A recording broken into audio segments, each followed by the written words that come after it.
Hello everybody, welcome back to a brand new video on the 3D Critic channel. I'm David, your host, and today I'm going to give you guys my performance review on the Adidas DON Issue 6. Now, when it comes to the try-on experience, initially when putting them on, it is pretty straightforward once you loosen up the laces. However, the Achilles pillow in the back does tuck in when you try to put your heel inside the shoe, which was kind of annoying. So as long as you use the pull tab to pull the back of your foot inside the shoe, it should be good to go, and you won't have any issues with the Achilles pillow being tucked in. And as far as size is concerned, I would go down half a size for me personally, because going true to size, they run a little long and there's a good bit of dead space when it comes to the length. And as far as the width, they are a little wide once you break in the materials, and it does start to slide a little bit, but it wasn't crazy to the point where my foot in the footbed is sliding too much inside the shoe. So because of that, I would go down half a size. And for narrow footers, I'll probably do the same as well. Maybe go down a full size if they have a really narrow foot. For wide footers, you should be good to go ordering your true size. So be mindful of that when you are ordering your size. And as far as retail is concerned, they are going for $120 and a few other colorways right now on Adidas website. So if you guys are interested, I will leave a link in the description box below.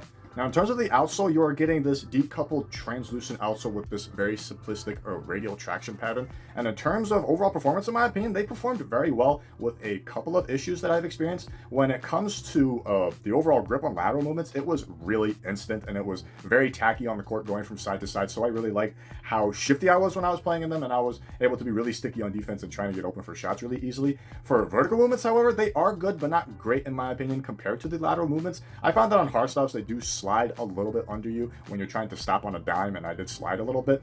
But when it comes to like first steps, they are really quick, and it is very sudden, and you're able to get up to speed very quickly in these when it comes to your first steps. So I didn't really have any issues when it came to that aspect, aside from the hard stops compared to it. On dusty courts, I didn't really pick up a lot of dust, and I didn't really need to wipe it down when I was playing in them. The only instance where I had to wipe was where the overall weather in terms of the humidity was probably the case, and it suddenly changed and I started sliding around like crazy laterally and vertically, which I found quite baffling in my opinion. So as long as you keep it in a perfectly suitable environment indoors, you are going to have really good grip on dusty courts and clean courts especially. And when you move into the durability, it is holding up very well in my opinion. I'm not really experiencing any signs of wear, and the rubber itself is kind of hard, so it is really durable indoors.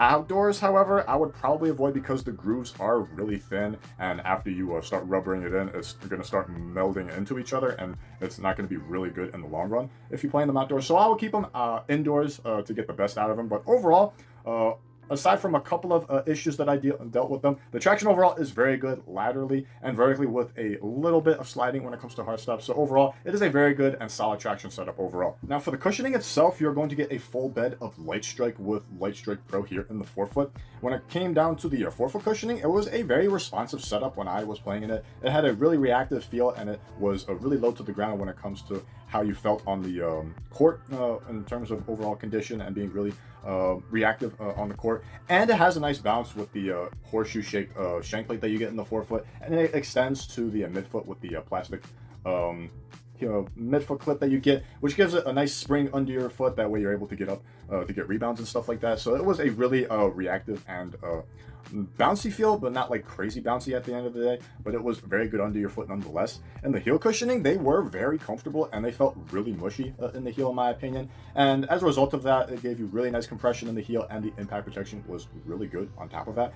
But over the long run, because of the Light Strike foam itself, it does tend to bottom out as you keep wearing it down. So keep in mind, in the long run, it's not going to be as comfortable when you start breaking it in, but as it is new, it is very comfortable, so just be mindful of that in the long run.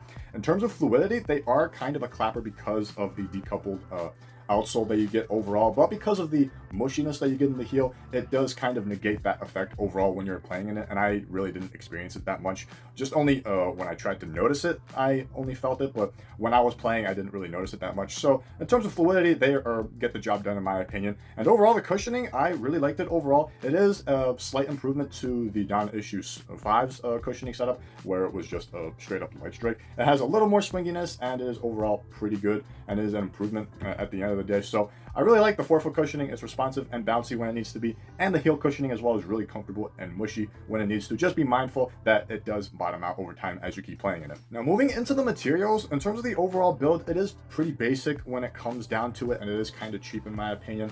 Basically, you're getting mostly these netted textile materials all around the lateral forefoot and medial side of the shoe. In the forefoot, you do get this fused overlay material in the forefoot, and you are getting this rubberized TPU halo material that you get from the front of the lace line, and it extends all the way to the back of the heel. Tongue itself has some mesh padding overall, but it is very minimal overall, with a little bit of padding on the top. And you also get this Achilles pillow in the pack, which is really minimal at the end of the day. But in terms of overall comfort, they are pretty comfortable. In the forefoot, however, the halo does dig into your foot when you flex the shoe. So I try to avoid flexing the shoe completely, and that's the only time where I really notice it, when it's at its flexiest point, in my opinion. But outside of that, the mesh overall is pretty comfortable on foot, and the tongue padding is really comfortable as well. That way I didn't experience any pinching in the midfoot, and you do get some decent padding in the heel along with the Achilles pillow, which is minimal, but it does get the job done when it comes to overall comfort. Now, when it comes to the aesthetics of the shoe, I like it. It is simplistic, but the color scheme is doing a little too much for the shoe itself. But outside of that, I do like the TPU plate that is integrated and looks like carbon fiber, but it really isn't. And it does incorporate the Adidas logo, and it also does the same thing on the materials on the lateral and medial side, which is really nice. I also like the halo style rubber piece that you get around the shoe. Gives it a nice detailed look, and the sudden hints of Donovan's spider logo on the pull tab on the tongue, as well as on the insole. And you also get Donovan's initials on the heel tab as well. But one thing I did notice is that one of the laces on the shoe are longer than the other, which I found kind of odd when I was lacing them up. So that is an issue that I had. I don't know if it's for everybody. I don't know if other people have had the same issue. So leave a comment down below if you had that issue with your pair. But outside of that, it is pretty comfortable aside from the pinching that you get in the forefoot. But aesthetically, if you get a more simplistic color scheme, it is a very solid looking shoe in my opinion, and it's not that bad at the end of the day. Now, in terms of lockdown in the forefoot, it is a little sloppy because of the fit that I had when I went true to size. On hard stops, it does slide a little bit forward, and you do experience a little bit of discomfort when you stub your toe. And as far as the little extra width that you get, it does move a little bit when you're doing side-to-side movements, which was okay once I got used to it, and eventually it's nothing crazy to write home about. And when you move into the midfoot, it is really good with the lacing system overall, with these little lace loops that you have. It does its job overall. That way you won't experience any movement in the midfoot overall. The tighter it is, the better it is. As long as you keep it tight, it is really solid. When you move in the heel, however, it is very noticeable when it comes to heel slippage, especially when I started playing in them, and it improves a little bit, but not that much. I did experience it overall when I was playing in it, and it's a little annoying when I was playing in it, but I didn't slide out of my shoes when I was playing in it. It's something that I've noticed, and it's a little bit of an issue, and it does bog you down when it comes to overall performance. So lockdown is okay for the most part. In the midfoot, it does its job, but in the forefoot, if you get the right size, it should be an improvement. As well as in the heel, there is a little bit of heel slippage, but if you get the right size, it should be pretty good. But if you go true to size, forefoot is a little sloppy as well as in the heel, with a little bit of heel slippage overall. Now, in terms of support, when it comes to lateral support, it is good, but not great in my opinion. Especially in the forefoot, you do get support from sitting in the midsole a little bit, as well as the fused overlay, giving the material extra rigidity. That way it doesn't roll over on you when you're doing lateral cuts. However, there is no outrigger, and the midsole itself does flatten out, so it isn't really protruding outward to give you that extra stability when it comes to side-to-side movements. And that might be an issue where you might roll your ankle out of nowhere, especially when you land on someone and you have really bad footwork. So be mindful of that when it comes to the lateral support in the forefoot. It is a little suspect in my opinion. However, when you move into the midfoot, it does its job well with the plastic heel cup that you get. It comes up on both sides of the shoe, and it does contain the midfoot really well when you're doing lateral movements and stuff like that. And in the heel, you do get an internal TPU heel counter, as well as this molded rubber piece that you get in the back to give the back of the shoe a little extra rigidity. That way it keeps the heel contained at all times. For torsional support, it is really good with the horseshoe shank that you get, along with the heel clip that gives the shoe really good torsional rigidity overall. And it has enough flex in it, that way it doesn't feel too stiff on your foot, and it gives you really nice flexibility and balance at the same time when you are trying to do what you need to do on the court. For the base support itself, it has a nice wide base, and it is really flat too, so you're not going to have any instabilities from the outsole itself. So overall, support is really good, aside from a lack of an outrigger and the protruding of the midsole itself. But it handles everything else really well, and overall, it's a pretty solid shoe when it comes to support, minus the lack of an outrigger. Just make sure that If you have really bad footwork and you are prone to landing on someone's feet, I would probably avoid this, but overall, it gets the job done when it comes to support. So overall for me, this is a pretty solid shoe for the price that you are getting, and it is a improvement to the DON Issue 5s in my opinion. The traction itself is a definite improvement with the overall grip that you're going to get, and the lack of wiping that you have to do in these is pretty solid overall in my opinion. The cushioning is an improvement as well with the upgraded Light Strike Pro cushioning that you get in the forefoot. Gives it a little more lively bounce under your foot, and it has a little more bounce on top of that too. The materials, it's middle of the road at the end of the day. They are kind of cheap, but the overall aesthetic choice of it, if you get the right color scheme of the shoe, it is a pretty solid looking shoe.